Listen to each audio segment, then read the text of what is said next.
let's face it, the world's pretty fucked up right now. War is happening, climate change is accelerating, and the Orange Man is president.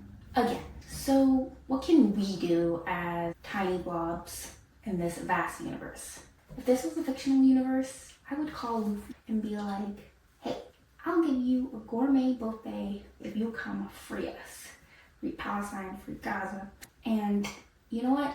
He would do it. Luffy from One Piece is literally the symbol of freedom and hope. And I've been watching this show since I was a young little girl. And it's my favorite show of all time.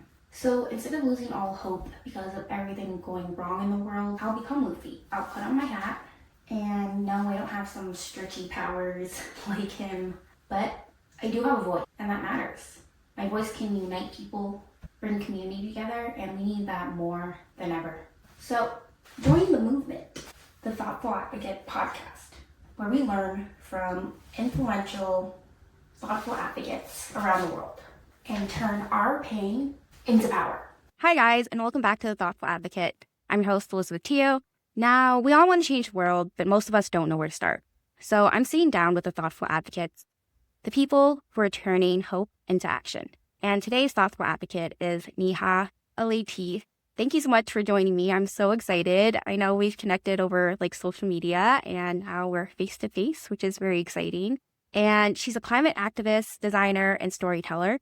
And honestly, a wonderful artist. I love your painted series, where you highlight your culture. I don't know how you do it. Live here. Oh my God, it's insane. So she's insanely talented as well.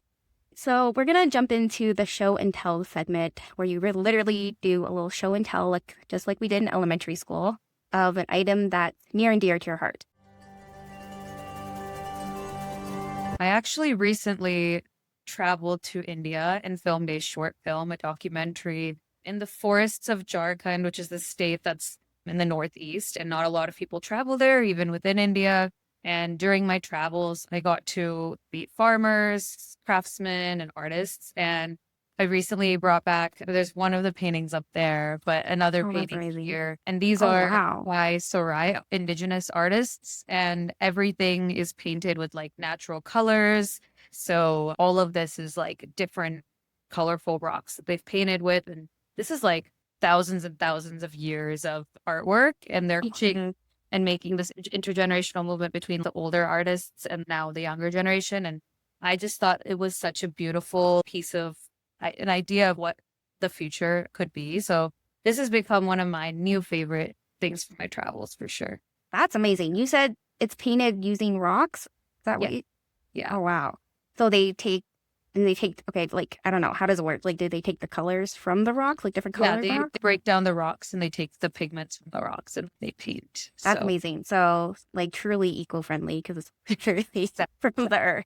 But I'm sure they don't call it that unless they know they're branding. I don't know. Yeah, I feel only now are they branding things that way so that people recognize that what they're doing is eco-friendly, but I don't think they did that before. Yeah, definitely not traditionally. I feel a lot of traditional cultures, they've always been eco-friendly and environmentally friendly because they've always worked with the earth and hand in hand use natural things, always, reuse. And I'm Chinese, so a lot of my family hoards a bunch of plastic yogurt containers and takeout containers. And yeah, we just reuse it again and again. So that's amazing. Thank you for sharing that, Niha. And we're going to jump in to the adventure begin. So this is gonna set the stage for us to know a bit more about you. So what's one childhood memory from Hyderabad that still shapes the way you see the world? And please correct me if I said that wrong as well. No, you said it perfectly. Yeah, so I did grow up going back and forth between Hyderabad and living there for about 10 years of my life, but I think there's way too many memories, but one childhood memory that sticks out to me is when I was living with my grandparents, and every day my grandmother would take me to the balcony and we would get our vegetables with this little basket, and we would put the basket down and the vegetable vendor would come put vegetables in it and sell it in that way. And that was very interesting to me to see a vendor, most likely probably a farmer as well, kind of directly selling to my grandmother at like in her balcony. And then I remember that same day, I also there's a garment called a lungi in like the south of India, which is essentially like a cloth that men wear and tie as a skirt. And my grandfather had this really old one, and my grandmother would always be like sewing and stitching new things. And I also really wanted to sew and stitch new things. So basically, I just wanted to be my friend when I was younger. And so I took his old, like, this is when I was like 5, and I like cut it up and I stitched it into this like crop top and like this skirt. And then I like didn't know that my grandmother had friends over, and I like walk out in that outfit, and then her face drops and she's like, "What are you doing? What did you cut up?" And like, "Oh my God, what are you wearing?" But I would say from that, like what I realized is like from a very young age, I was exposed to just innately sustainable things, just in the way that the world around me was created or that I was living in. And so that has also helped shape my view of the world and kind of what I think is not as well known, or maybe practices that we just have forgotten from the past, even from our nostalgic past. So yeah, I think those kind of stayed with me as core memories for sure. That's amazing. Yeah, I've seen TikToks of like in other countries, if they want to order takeout, they'll have like rope and you can order, you know, if you live in a high rise, they'll just like somehow get it to you. And I think that's amazing that they're doing that with like fresh vegetables because I mean, we need that kind of delivery, especially for people who live in like condos and stuff. So like I feel like that'd be so convenient because I remember I lived in a condo and they wouldn't like if I ordered a delivery like for groceries, they'd make me go all the way downstairs to get it because like for Yeah. security reasons. So like you know, other countries do it, so why I can't know. How can I feel like it's actually like more secure or something? But yeah. Yeah, I mean, especially for people with disabilities too. Like, what if they can't, like, you know, like get down easily? Like, I think it would just make so much more sense. So someone needs to get on that, whoever out there. But yeah, and so how old were you when you made that crop top? Did I you was say? 5 years old. Gosh. So you're already slaying and like making garments at the age of 5, which is Yeah, I don't know crazy to the me. best garment. It was like me literally hand stitching just like a few things and Yeah. calling it an outfit, but I mean, but still, like, that's amazing. That's everyone has to start somewhere. 5 years old is still a huge feat. Amazing. So I read this in, I think, on your website. So at 11, you left the US for India. How did that move change everything? And can you tell us, like, why you moved? yeah, so I was living in Dallas, Texas up until the age of 11. And my parents, they really wanted to move back because there was this quite a few like family friends that had moved back, and a few family members, or a lot of family members actually in India that we just wanted to go back and live with. I think my parents just had this internal, like, I want to be able to move back and be with my grandparent or with their parents. And there's always like this internal struggle when you move from another country where you don't feel fully here, fully there. Like not even your, not really your identity, but more so like you feel kind of, you don't know which place you want to live in and you want the best of both worlds in some way. So my parents just wanted us to move back and kind of live there with a lot of our family. And so that was the reason I moved back. And it actually ended up being important for us to be there because unfortunately my mom's sister passed away. So within 3 months of us moving, which was actually, it almost felt like a sign from, you know, like a higher power to be there for our cousins and kind of take them in as our, I mean, we always would consider them siblings, but almost like another set of siblings. So for us, I think it was just in some ways divine timing in that way. But yeah, I think overall, in terms of how that move changed everything for me, a lot of it was just through how I saw the world. I think growing up in the US, at least when it came to sustainability and accessibility and even the feeling of like closeness to other people and community, I grew up actually just not feeling super close to the people around me. I think I was the only Indian kid in my grade, but that's also elementary school. I think high school ends up being a little different here, but yeah, that was my upbringing, but I did have a few friends around. But overall, like I just didn't feel super close to the people around me. I also felt like, at least in terms of sustainability, like all we really knew was to recycle, to plant trees. And anytime I walked into a mall, I genuinely thought machines made clothes. I was like, there's no way a human could have made this many clothes. Yeah, we have machines to make a lot of things. I was like, there's no way that like a human has made all of this. And that was like my idea. Like I did know handmade things existed, but I thought those were more like luxury items or like things that people Yeah. tailored specifically to themselves. So I guess that was kind of my idea. And then when I moved to India, I learned a lot about just actually being able to talk to the farmers that you're buying from, which I think is like the one thing that is so incredible is that you actually get to interact with your farmers that bring the vegetables and end up selling them in the cities. Also with the artisans, block printers, weavers, tailors, there's like such a huge culture around wanting to create your own pieces of clothing and being able to do that just with the way that those practices have been preserved, which I think we're lucky that our country and culture was able to preserve, because I know for a lot of people that wasn't the case either. And then also just being able to feel this closeness to the people around me, the sense of community, and like not really feeling this individualism as much as you do here. So I think that's kind of things that I really loved and that I wanted to kind of pick up. Yeah. Wow, that a journey for sure. I'm sorry about your aunt, but yeah, I really feel like that was, I don't know what you believe in, God, the universe, like way of bringing you guys together before she left this place. But yeah, like individualism in the US is, or North America in general, is just really big because I know in Asia, they think like family first and working together. And I think that's really prevalent in your story as well. Like knowing your farmers and artisans, people who can make your clothes. I don't know who makes my clothes, especially when I went to the mall. I went to Forever 21 and bought all these fast fashion items. I mean, a lot of these clothes are made in China. So, like, you just don't know. But it's great that they actually have a community there where you can know people actually make and grow the food that you eat. I think that's so important. And something that's quite lost unless you go to farmers markets, which is one way to connect, which is really great. But not everyone has access to that. So definitely something that needs to be worked on. And growing up in Dallas, Texas, I'm sure it was very like white populated. I don't really see a lot of other populations. But my dad, he recently moved maybe like 2 years ago to Houston, and he said there was actually a big Vietnamese community there. So I was pretty surprised by that. Houston has like a very diverse population. I did not know that. And someone I met also lived in Texas. I don't know where exactly, but they said they did not have recycling. Like their program got canceled or something. I guess not enough funding or interest, which is crazy not to have recycling. I feel like composting should be everywhere, but I feel like Yeah, it's like I on think the recycling is like next level. recycling, like you think would be everywhere in North America, but it's not.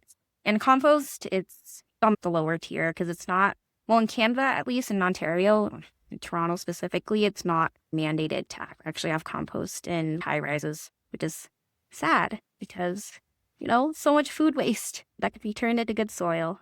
I will jump into my next question. So you moved back to India at 11, and then when did you go back to the US? Back for college. So when I was Okay. 18, and then I did my undergrad in North or NC State and UNC, so North Carolina State University and UNC Chapel Hill in biomedical engineering. So very unrelated to what I'm currently doing today. But I think being in like an intersectional major from the beginning has honestly kept me in that like intersectional mindset, just with the way that I create and like the way I've even built like the career that I wanted for myself, or even just the way that I try to think about a lot of these issues. So I think in that sense, it was definitely helpful. But yeah, that's when I ended up moving back to the US. Okay, so you moved back. So you moved back for college, but you moved to North Carolina. Is that correct? Okay. Mhm. Okay. Wow. That is amazing.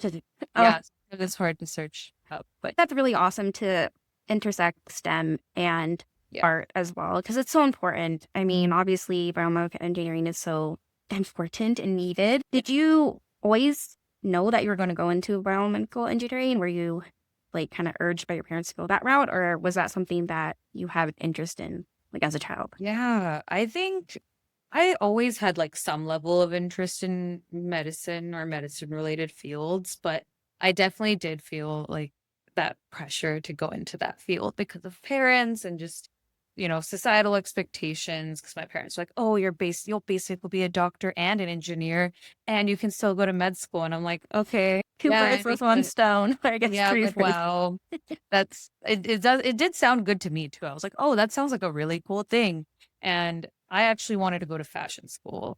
I even applied, and my mom was actually encouraging, but sometimes, parents, like, they'll change their mind one Yep. day they're so supportive, and the next day they'll like change their mind completely. And I was like, Mom, you literally said that I could go to fashion school yesterday, and now you're suddenly like changing your mind.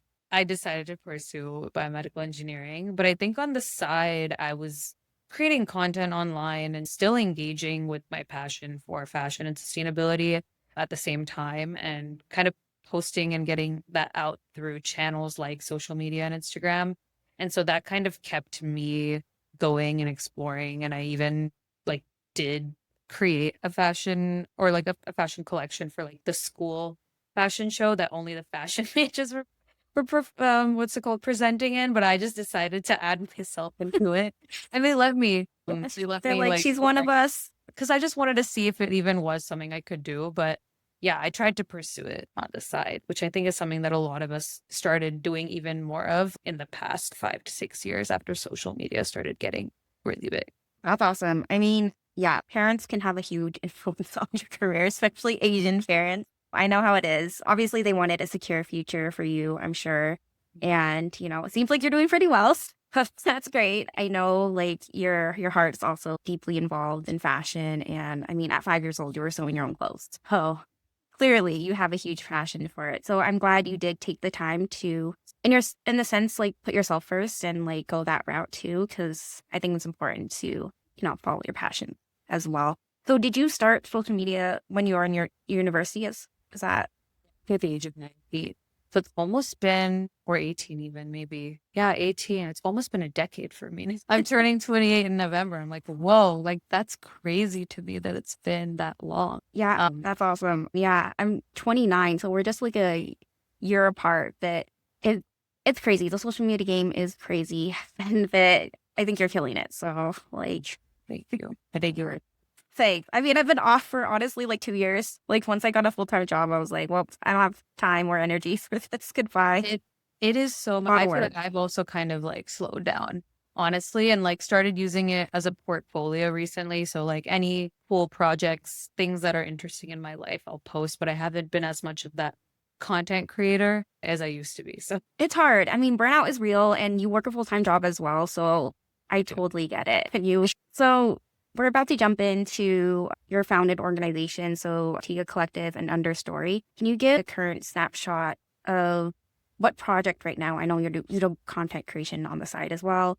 What project right now makes you jump out of bed in the morning while working full time? I feel like I'm caught between so many different things. And sometimes I'm like, am I really giving my 100%? But that's when it's incredible to have other people and a team to work with. So I will say with Understory, I think that's been really exciting and invigorating for me, because I do have a co-founder. Her name is Harjas Graywal. She's like a human rights activist and has worked with, she's like won the Diana Award, has had a really cool like 3-4 year stint with the UN as like a youth advisor. So she's done a lot and even worked in the venture space as well. So she also is very multi-hyphenated and has worked in a bunch of different spaces. And I think those experiences from her side and my side really helped shape Understory. Her human rights background, my climate background, I think they really are one and the same.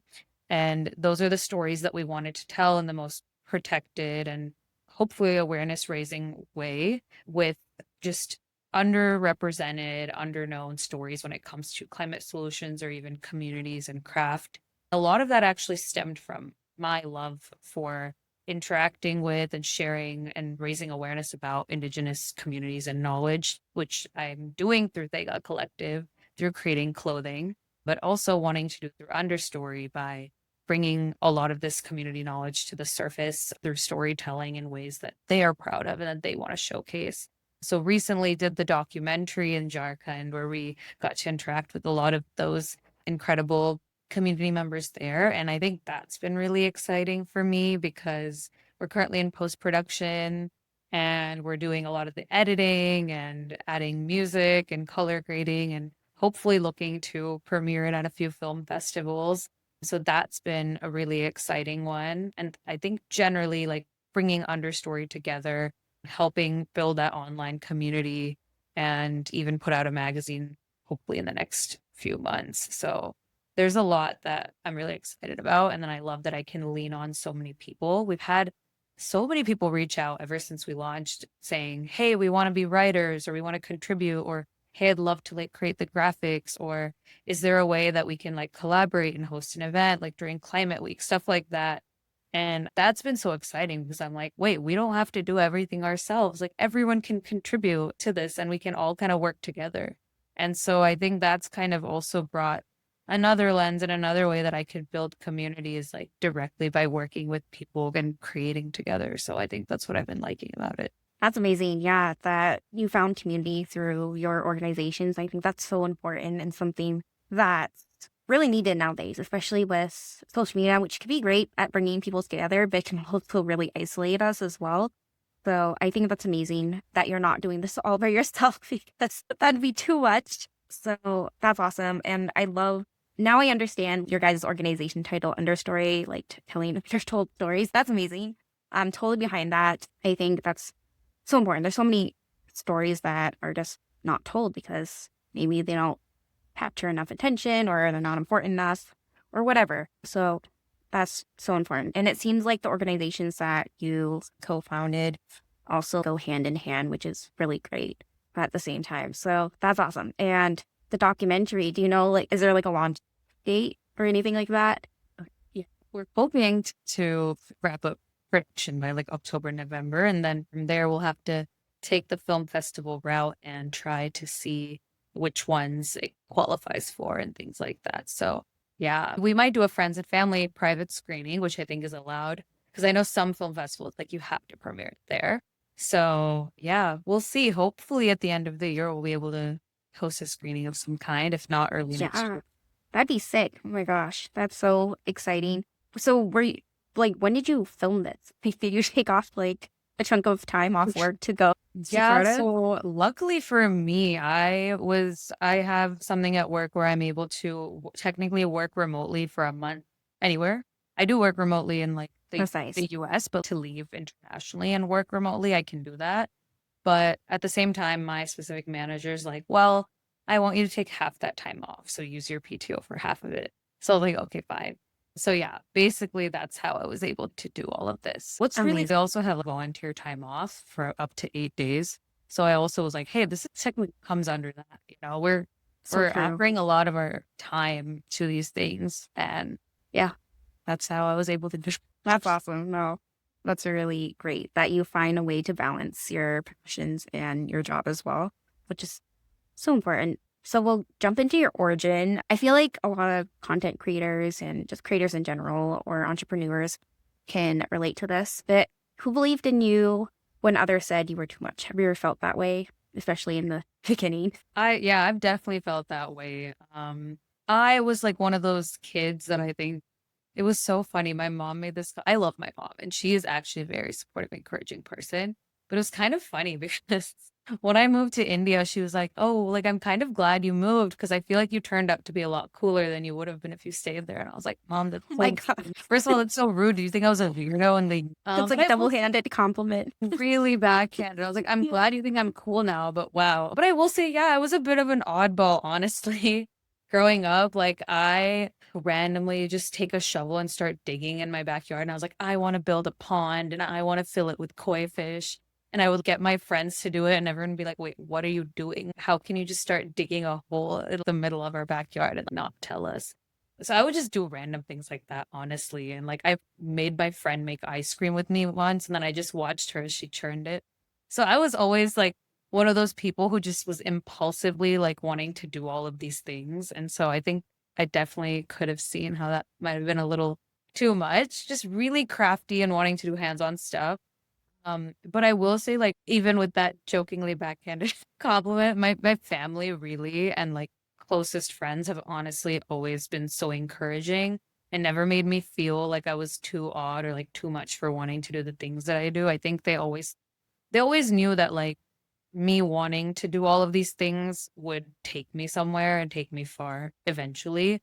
So that's what I always loved. And they kind of reframed it as like, oh, I think you're unconventional, which I think is a compliment. So I definitely appreciated that. And I think that's also kind of what I realized is I was just very self-assured from a really young age. Like I didn't really waver too much from who I am. Feel like a lot of people feel like they need to rebrand themselves every few years, just based on external things. And I think I've stayed pretty core and true to who I am growing up. And I really attribute that to my family for making me feel good in that for sure. That's amazing that you didn't have to hide that part of you, because I think we're all weird in some way, and that makes for the best content creators because, you're unique and you stand out that way. And I think that's amazing. I've always wanted a koi pond in my backyard, so maybe you should have went into landscaping to come to like a little pond. I actually like printed out flyers and I stuck it around my entire neighborhood. And I was like, we are the kids landscapers. Hire us to landscape your fence. Yeah. Oh my gosh, so that was a previous career path. We wanted to be a landscaper. That's amazing. I love watching Architectural Digest and like all of those Oh, same here. yeah, it's like amazing. So that's awesome. I'm glad your parents and family were really supportive of that, letting you express yourself, because I feel like it can be hard when parents are really strict and you kind of have to conceal that. But because you were allowed to express yourself in that way, I feel like that's just freeing in so many ways. So that kind of answers the second question here. That I do want to know, what did they think about your interest in sustainability and fashion? I know you said your mom was supportive for the most part before she changed her mind the next day, but yeah. I will say, like, yeah, I don't think my parents were strict. I think they were strict to a point where it made sense, but not so strict that I would turn out to be this rebellious child.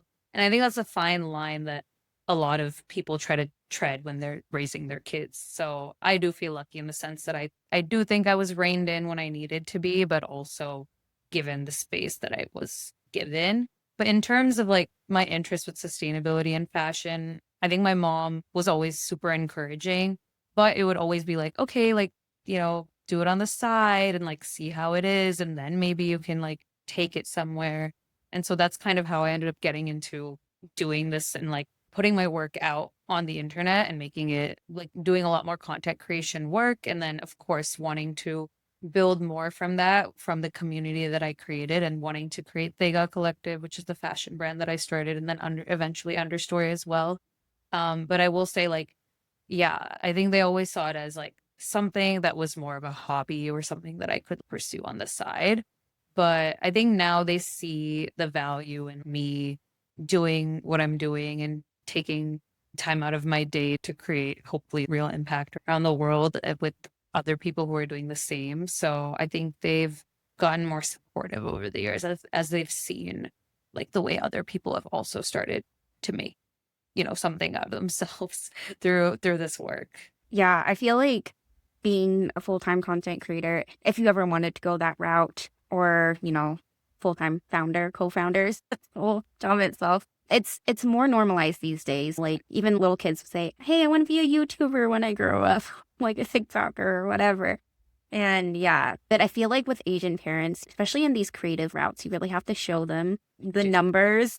If you're bringing in any dough, before jumping in full time. They were like, you need to make at least 1.5x what you're currently making for us to feel not even it, but for us to even start thinking about you. Yeah, I mean, I know it's different for each person, but yeah, that's the thing is like you have to show them the money. You also have to show them like, hey, these are like really cool milestones that I've reached. And yeah, I think that's definitely what I've noticed with Asian parents too. Yeah, I mean, it's totally common for it. Okay, so we'll jump into the journey. Tell us, how did Thega Collective go from an idea to reality? Yeah, for sure. I've always really wanted to have a fashion brand of my own. I kind of got into this space from an outsider's perspective because a lot of people who go to fashion school are not really taught about sustainability, and the frameworks that are used to teach and like just what they what their journeys are just very different. I think having an external lens and understanding how fashion and the industry is actually detrimental to our environment is really important. I was able to get that understanding by being outside of the industry. For me, I'd always wanted to start a fashion brand, but then, of course, make sure that it's inherently sustainable. And I was actually on a panel in 2020 with a few environmentalists in India, and they were actually Adivasi environmentalists. Adivasi are the indigenous communities of India, all of the different tribal communities there. There were a few environmentalists on that panel with me, and they talked about a lot of their art, a lot of their craft being appropriated and mass produced within India and even outside of India. There are these Warli paintings, which are stick figure looking paintings that are quite common, but you see them printed on bed sheets, on pillowcases, on clothing, and none of it is made by the Warli community, nor do they make profit from it.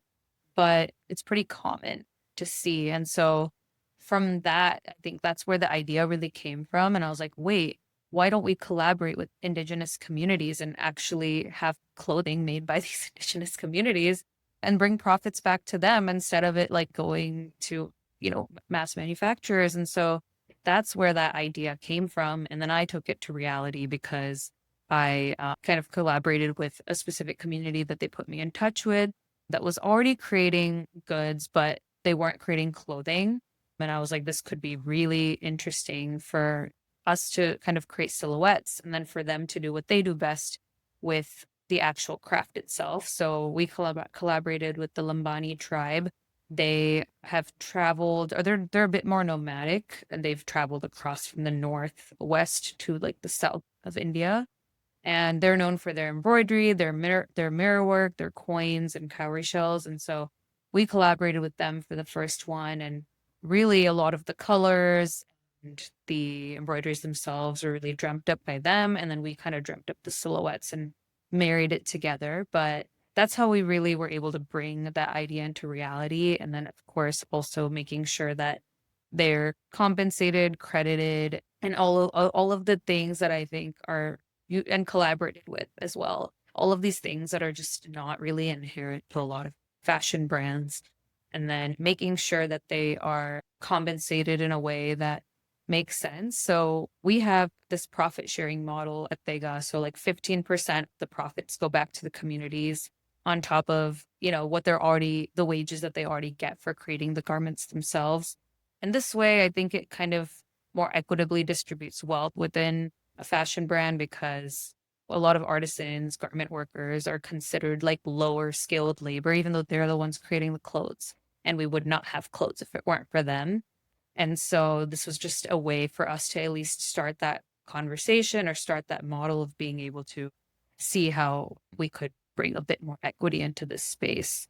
But yeah, that's kind of how the idea came to reality. That's amazing. And I'm sure there's a lot of logistics that also have to go into shipping and this. You probably have people on your team that hopefully know those logistics better. I think that's amazing. Like going into, because of your background with biomedical engineering and marrying that with your love for fashion, I think that's huge. I know because I was on a path to become a doctor. So I know when applying for medical school, they also look for people who don't go the traditional pre-med route. They want different perspectives and ideas. And I think that's really awesome. I'm sure there's a lot that goes into running Higa. What do you think is the hardest part of running a fashion brand, especially when you're working with communities? Do you think like being like so far away from them is hard? So yes, that is the hardest part, is not being on ground all the time. Like I do go back to India at least once or twice a year for at least 1 to 2 months. Luckily with the PTO and things that I have, I try to maximize that as much as I can and visit the communities and make sure that I can be on ground when I can. But yeah, I would say it's the communication and feeling like we're stretching out the time between the beginning of the launch to the production and all of this stuff. So I think that definitely makes it a bit difficult. And then, of course, just the current economic climate that we're in with tariffs and, also people acting a bit recession-y, and it makes sense, right? Like the way that people are purchasing. So I think that's just been difficult because, yeah, not enough people are purchasing kind of from sustainable brands because they lie in the middle of luxury and fast fashion. And there's only so many people that are kind of in that target market in the middle. So I think that's something that we've and other sustainable brands have been dealing with and trying to figure out how to stay afloat, how to raise awareness, and maybe even rebrand ourselves in a way. I know there's this one brand that I think is doing really well, but they're kind of going this whole like girly pop TikTok, like Scandinavian scarf, like mini skirt kind of route. And I think that's like capturing attention. And it's like, oh, by the way, they're sustainable. So it really, what I've realized is like, you really have to lead with your designs first because that is what people are going to be wearing. That's what's going to make them feel good. And it's like, oh, they happen to be sustainable. So yeah, really just trying to understand how we can tread that line a little bit better. Yeah, the tariffs must be a pain, honestly. Like I've heard of people being charged like hundreds of thousands of dollars because they're shipping out of the US and it's like ridiculous. So yeah, I'm sure it's difficult right now, but hopefully things will get better. Fingers crossed. But I think that's so true what you said that the fashion brands that are leading with their designs are the ones that are making it. And if it is good for the planet and the people, that's like a bonus to people right now, especially in this economy. People are thinking a lot more about their dollar than anything else, which is understandable. So we'll dive into navigating storms. So we already talked about how we work 9 to 5, but how do you find time for rest? Like, are you always constantly working? Like, as soon as you clock out, you're on your laptop, ready to go? To give you a snapshot of my day, I try to wake up around like 7:30 and then I'll have calls with people in India either about the short film or about the production going on. Do a lot of that, make my breakfast, whatever it is, up until like 9 a.m. And then my 9 to 5 kind of starts. And I'm doing that throughout the day. Whenever I have a little bit of downtime in between meetings, I'll have lunch or I'll see if there's anything I can do for more of a personal, whether it's content creation, whether it's Vega or Understory, whatever it is. If there's any time for me to do that. Luckily, I work remotely. I think around like 5-ish is I'll try to take a break, make myself like a matcha or something, either go for like a workout class or maybe go on like a 45-minute walk or something like that. I really need to have that delineated break at that 5 p.m. mark because otherwise it's way too much to just do that and get started with work again. But yeah, I'll definitely give myself at least an hour or two just to do that, like cook, eat dinner. And then I kind of have that like evening from maybe like 7 or 8 p.m. to like 11 where I'm blocking my time and kind of working on other things. I'm still figuring out what the best way is because so many things pop up in a day, but I'll try to do one day Thega and then the next day do Understory in like those 3-hour blocks just to make sure I'm getting some deep work in. And then content creation, I'll try to reserve that for the weekends, try to batch create a few things. And if there's anything that's more timely or pressing, say there's something in the news or there's something that just needs to be talked about at that moment, I'll try to like find a way to put in time to create content around that. But those are kind of how my days look like. And, sometimes I'll go and I'll co-work with a friend or I will have an event that I need to go to that will hopefully help Understory or Thega or whatever it is.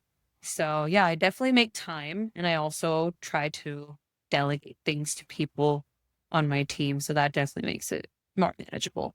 That's good. You need reliable people. So important what you're doing so much because I was about to say, when I'm on maternity leave right now, but when I was working my 9 to 5, I'm like dead by 1 because Yeah. it's like the after lunch. Like, lol, I'm like, okay, well, now I'm sleepy. Like, I don't have enough energy. So for you to like go, like, start at 7:30 and then go till 5, I'm glad you're taking that break, like outside or doing something active because I'm sure it helps you like re-energize and yeah. But clearly you're passionate about what you do, and I think that will keep you going. I will say in the evening, it's definitely work, but it doesn't feel as scary or daunting because it's a little bit more on your own timeline and what you're able Exactly. to do. So Yeah, when it's your passion, it is still work, but it feels more aligned. So I think that's awesome. So do you ever catch yourself wanting something that contradicts your values? I know as ethical and sustainable content creators, we obviously live a bit of a different lifestyle. I'm sure you sometimes walk by a store and you see this really beautiful dress. Do you go and make it, or how do you kind of balance that? Yeah. Have kind of made that mental shift of I only will really like things that kind of go with my personal style. So I'm not very driven by trends, which is good. Not everyone feels that way, right? A lot of people like their passion is not, clothing. And so they look elsewhere so that they can like look nice and feel put together and feel good about themselves. But I do feel like I know what I like. And so when I see something that catches my eye, I'm like, oh, wait, I really like this. But I think for me, what I tend to do is either I'm like, okay, is this something that I could maybe get something similar made when I go back to India? Or does this feel like something I could thrift for sure? Because there might be something out there that I could thrift. Or is this like an ethical brand that, perhaps has something similar? I definitely tend to like think about those alternatives whenever I see a pretty dress in a store. But I will say it's kind of not too difficult for me because with a lot of brands just in Asia, we have such incredible and innovative designers that are already inherently sustainable and that inherently have like a less of a price tag because it's made where the source is and the wages are like lower there, unfortunately. But that makes, designer handmade clothing just more accessible. And so I tend to find myself anyway purchasing from those brands, and it just makes it easier because, they're very uniquely made. So yeah, I will say that's why it's not as difficult for me. Yeah, I feel like there's so many talented like tailors and like seamstress is in like Asia. Like I know when my dad goes back to Malaysia, he gets his suits tailored and outfits made because it's cheaper as well. But I think that it's great that you go through all of those. It's kind of like seeing fit checks off a box or not. How do you deal with racism? So personally in Canada, I see a lot of like racist comments and just in general towards like brown people, specifically South Asian and Middle Eastern people. Like I go on TikTok and I'll see like just so many comments that are just like so unnecessary. Have you ever dealt with that, and like how do you deal with it? Yeah, I dealt with it. I feel lucky in the sense that, like, having grown up in both places, I've seen what it's like to feel like you're a part of your community and to not feel like you're a part of your community. And I think feeling like I'm a part of my community in India, like, kind of gives me a bit of strength in the sense where I'm like, okay, I know I belong somewhere. But yes, when I'm in the US, I definitely deal with racism, sometimes at restaurants, just in public spaces, or even online when it comes to talking about certain cultural practices, or even just seeing the way that other people appropriate ours.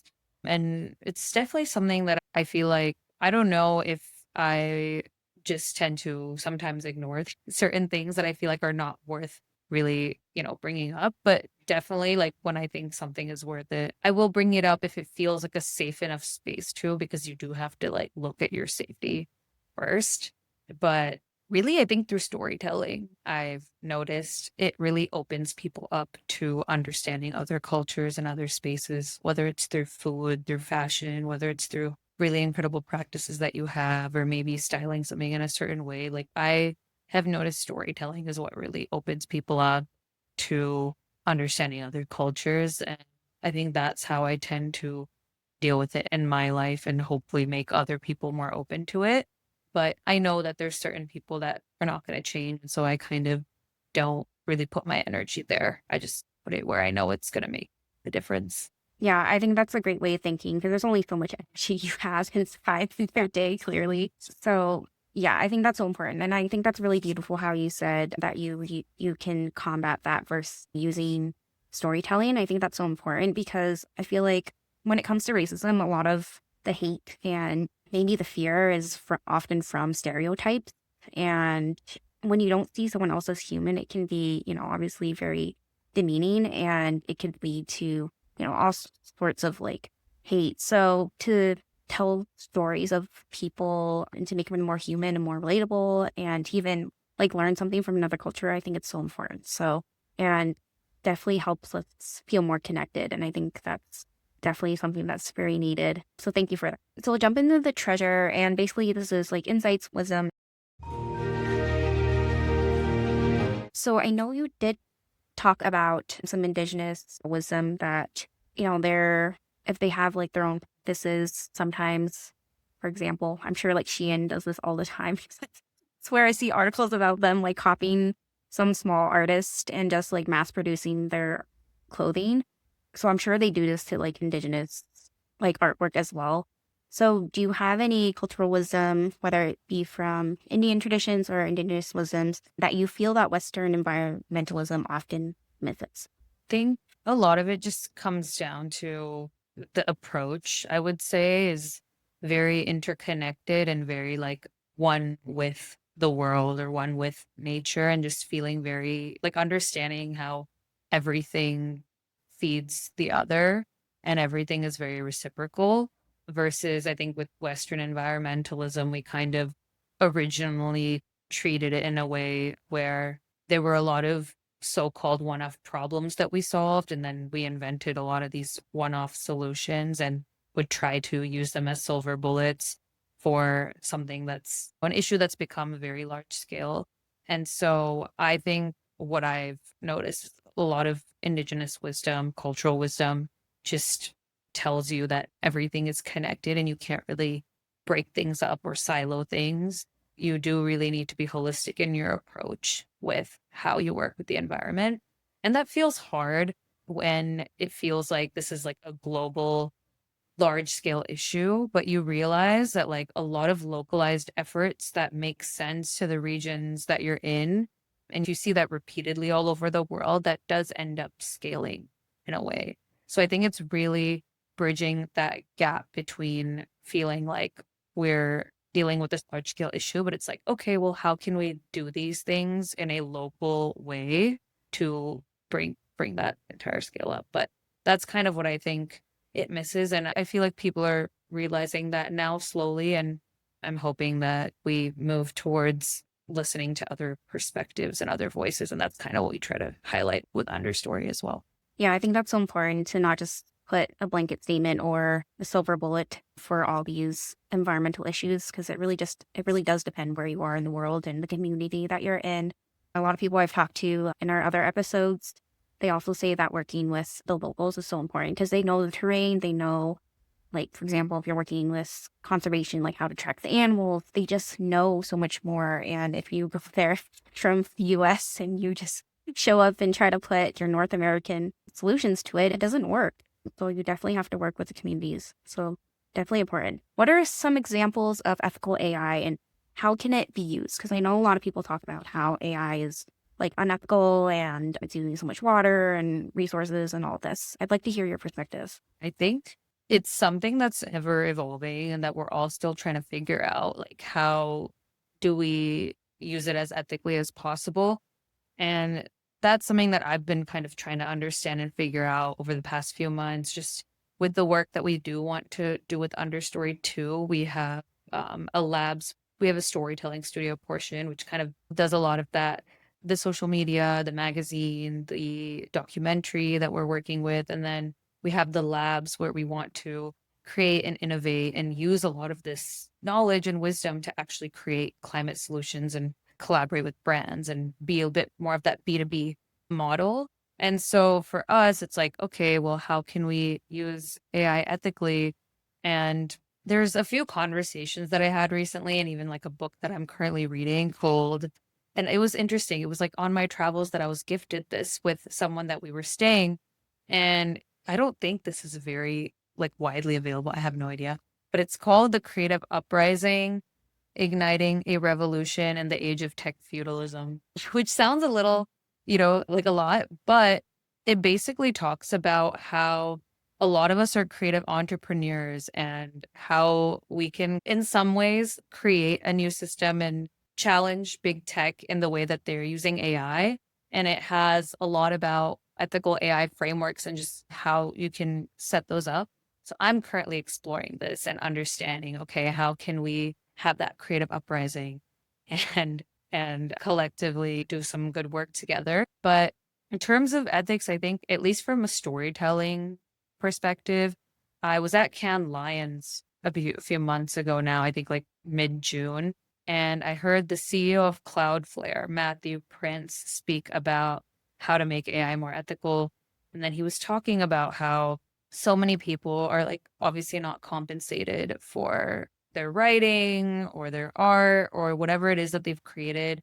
And there's a lot of, media like Vox Media or Time, for example, a lot of these media sources that are now signing deals with these AI companies so that people can utilize, the things that they've printed and the things that they've created and get paid.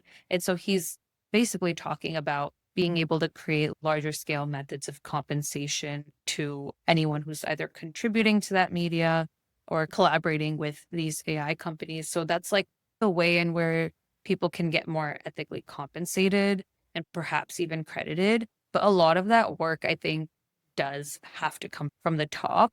And then, of course, from the frameworks that you might be implementing with the AI that you're using, it does take a lot of water, does take a lot of energy. And it's really about, at least through Understory, like understanding where does it make sense to use and how can we use it to help us brainstorm better or help us understand things that we might not have known or not have seen if we didn't have that lens, but not use it entirely to replace creativity or replace our writing or replace the human essence that is so important, that is especially important in spaces like climate and human rights. So it's really like treading and finding that balance of not using AI for everything, but using it to spark something that you otherwise might have not realized or check something that you otherwise might have not known. But that's kind of my approach. And I'm hoping that even from the top, we're going to see better models of credit and compensation. And I think those are hopefully on the way from what I've heard. Yeah, I think that's so important, especially the compensation. There's been articles about how people are using AI to write books, and a lot of the books and writing are taken from other authors, sometimes pages from other people's writing and turning into their own. So yeah, I think that's so important for entrepreneurs and writers and artists to work with these companies. I think that gives us some hope that, that obviously like AI is still pretty new, but as time goes on, it is something that's going to be integrated in so many things. I mean, it's even used in Google. Like sometimes you don't even have a choice. You search something in Google, it'll literally pop up. As like I did be asked for you to search it through using AI, but it's like running a lot of things on the back end and on the internet now, and it's going to be used for so many more things and a lot of jobs being replaced. So I do think, as with everything, we always have to use it thoughtfully and mindfully, because it can help us, especially as creators who often burn out because we just, like a lot of us are working full-time jobs, but we're doing this on the side. It can help us sometimes with editing or videos. And I think that that's so helpful, especially as a new mom. I think that's been really helpful. So I do think that there is a place for AI, that the human aspect is still very important, like you said. And I think that something should not go away ever. So we definitely, with many things, balance is very key. So this is the last part, setting sail. So tell us, Niha, what's next for you? I know you have your two organizations and your full-time job and content creation. You did talk about your documentary. Is that where you're going to go? Yeah, I think the future for me is really to build out Understory. It actually started with this idea of the documentary where I wanted to actually create like a travel show, and I wanted to like travel to different countries, and I wanted to experience and showcase like a lot of the climate solutions that were happening in like underrepresented regions within those countries too. And then I was like, okay, let me pump the brakes and figure out, what makes the most sense in terms of the way to tell these stories. And I think it needs to be community led. I think the travel show would have been fun because it would have been maybe a little more. That sounds so fun. Oh my gosh. But start with an MVP and let's do like a short film and see how that ends up going. And then from there, use that to spark more short films or maybe a season of multiple short films, maybe even a larger documentary, and just tell these stories around the world and keep traveling and keep doing it. That's kind of how I got the idea to do those. And then from there, we're like, wait, why don't we just build understory and have this be like a project underneath there, and then build out a lot of other either awareness driven or action driven campaigns and projects that can all exist underneath this. And so I think that's where I'm just very excited to just build out what understory can be and like take it beyond just the documentary, or, start building out the labs portion of it and start building out a beautiful community portion. And we even recently, as part of Thega, in collaboration with a few other Indigenous brands in India, we did a museum exhibition that's currently on display for 2 months in the National Craft Museum of Delhi. And it's like Indigenous fashion archives. We've all created a few pieces and a few art installations. And so through Understory, we're also telling the stories of all of these different Indigenous tribes and communities that have created this. So we just want to do like really cool things like that. And I think that's currently what is up for me next. So yeah, very excited. That's amazing. And I was going to ask, like, how do you guys get the funding for like making a documentary? For example, is it something that you just pour your own money into, or do you guys have to like apply for grants and stuff? We've been applying for a few grants and currently pouring my own money. So I'm lucky that I work a 9 to 5 because I'm able to take some of that money, even like through my content creation. I've really divested a lot of what I've earned from there into Thega, into Understory, which, makes me feel a little bit better about where I'm putting the money that I'm earning. But at the same time, yes, we are applying to grants, and also that's kind of why we ended up creating this hybrid model of we want their storytelling studio and we want our labs, because we do want to have like a nonprofit portion, which would be this more storytelling studio, and then a for-profit, which would be the labs. And then they can kind of fund each other, and we're able to tell those stories eventually with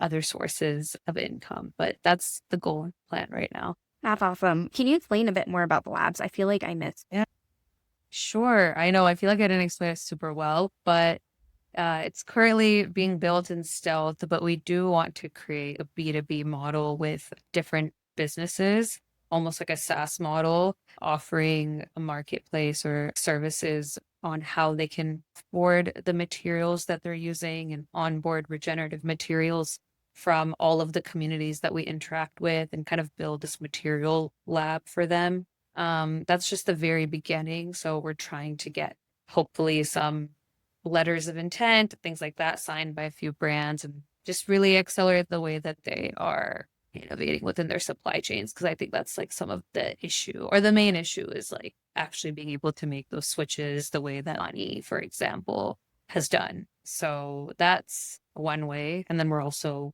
bringing the storytelling aspect and telling stories of other just impactful, sustainable companies that are working. And so we're also creating content and storytelling around that. So those are a few ways that we're kind of generating some revenue there. That's awesome. I have not a lot of knowledge in that area, but I think, yeah, like big companies need to really work on their supply chain. So if you can help them with that work, and also get funding for your projects, that's a double win. So do you have a call to action for someone just discovering your work? What's the first step you like them to take beyond like just following you on your social media platforms? Yeah, I would say a great call to action would be, a few things. I think you can definitely start, educating yourself. That's really the first step in a lot of this is, if you started following my work, you can watch my videos. You can also find other creators that I've collaborated with, and just educate yourself on like the different facets of kind of sustainability, and see how you can incorporate it into something that you're personally passionate about. I think I've just noticed that people tend to do the best with what they're the most interested in, using that lens to make an impact and a change. So that's usually what I encourage as a first step is, work within the passion that you have and see how you can intersect that with sustainability or climate. And then, of course, also just seeing if there's other organizations that you can get involved with, whether it's online, whether it's in person. Like Remake, for example, has been a beautiful community that I've been engaging with in New York, and they help advocate for garment worker rights and bills and things like that that can just help get better wages and hold big companies accountable as well. So I think working with those organizations are also really helpful, just kind of get outside of your comfort zone. But yes, there's still a lot of ways to kind of take action within the comfort of your own home too, right? Educating yourself, doing what you can within your own means, making sure that, you're advocating and being hopefully, an upstanding citizen, being able to like vote and do the things that are within your means too. So it's really like there's a lot of places to start, but I think educating yourself and finding your modality to which in the way which you want to get involved is definitely the first step.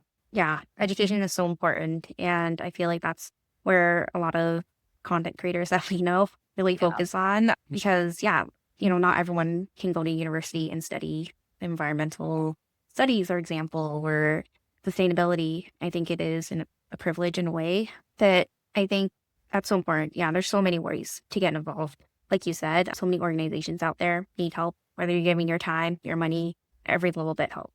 All right, so the last two questions here. So what legacy do you want to leave? I know it's a big topic, but It should be a quick answer. that's okay. That's okay. We're Let's humans. say the legacy I want to leave is one of hopefully, through Understory, just being able to mobilize and build an incredible community that is super reciprocal and a place where we all really feel like we're encouraged to share our stories and take action and feel connected with each other. I think I really want to create a legacy of like connection in this world of feeling very disconnected and doing it through storytelling and shared passions. And for me, I feel like Understory is my modality of doing that. But I definitely want to leave that legacy of creating connections between people and even just between the things that we think might be so far disconnected or removed. So yeah, I want to do that. Hopefully we'll be able to do it through Understory. That's amazing. And yeah, I feel like you're definitely going to leave legacy with the work that you're doing, especially with your organizations that you're putting so much work and effort into, the communities that you are like working with. I think that's so important. So last but not least, where can we find you? I know you have a website, your social media. Yeah, I mean, firstly, I guess Instagram is where you'll find me the most. So you can find me on Instagram at Niha Elety, so Niha and then Elety. Same thing for my website. It's it's nihaelety.com. I do have a LinkedIn, which I do need to flesh out more. I know a lot of people are like starting to be LinkedIn influencers now. I'm like, let me see like how I can explore that. But those are a few. And then even the collective and Understory, I have Instagram handles for those. So it's just at TEGA Collective and at Understory.org on that. And then respectively, the websites are also there for those. So you can really find me on all of those platforms. Amazing. All right. Thank you so much, Niha. My son's coming down because I have to put him to sleep. Thank you so much for tuning into this episode of The Thoughtful Advocate. If this episode sparked something in you, leave a review, share it with a friend, leave a review, or tag us on Instagram at The Thoughtful Advocate. As always, I'd love to hear from you if this resonated, and I'd love to hear who do you like to hear from next, whether that's a guest you've been wanting to hear the real story from. Till next time. Okay, so today's sponsor is Kind Laundry. Just kidding, they're not really a sponsor, but I do have an affiliate code. Kind Laundry use natural ingredients and it actually comes in these sheets. So much more useful than liquid laundry detergent because that stuff gets messy. With Kind Laundry, you can bring this anywhere. It's literally in a box, pack in your suitcase, and it's that easy. You can get 10% off by using code ZeroWasteQ.